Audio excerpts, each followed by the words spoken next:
Because as you mentioned many, many times, people today do not know history. No, they don't. Which is a terrible thing. So the partition plan, which was adopted by the General Assembly in 1947, called for independent Jewish and Arab states in what was then British-controlled mandatory Palestine. The Jews actually accepted that plan, but the Arabs rejected it and launched the 1948 war and lost. So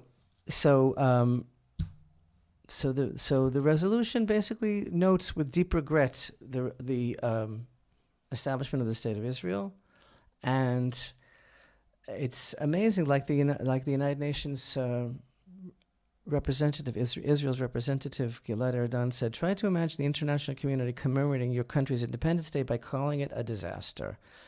But it's much more than that, because it is basically also a whitewash of history, because the truth is, as he pointed out, as he unveiled in an exhibit at the UN called the Jewish Nakba, at that time, hundreds of thousands of Jews were expelled from Arab countries. Their property was confiscated, Arab countries and Iran, in the 40s and 50s.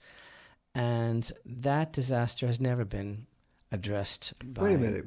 You mean to tell me that the Arabs living in Israel at that time, when Israel became a nation, you mean they weren't rejected and sent packing? Exactly.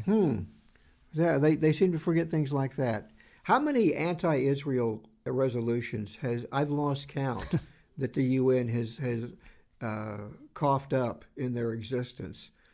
But don't get me started about the UN. I don't know why we're even allowing them to even exist there in New York. It's the UN is a misnomer, because they're not uniting any nations. If they're uniting them in any way, then I'll shut up. They're trying to unite the nations against Israel, and I'll.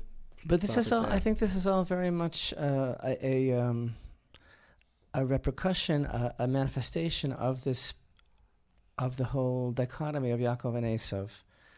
Yeah.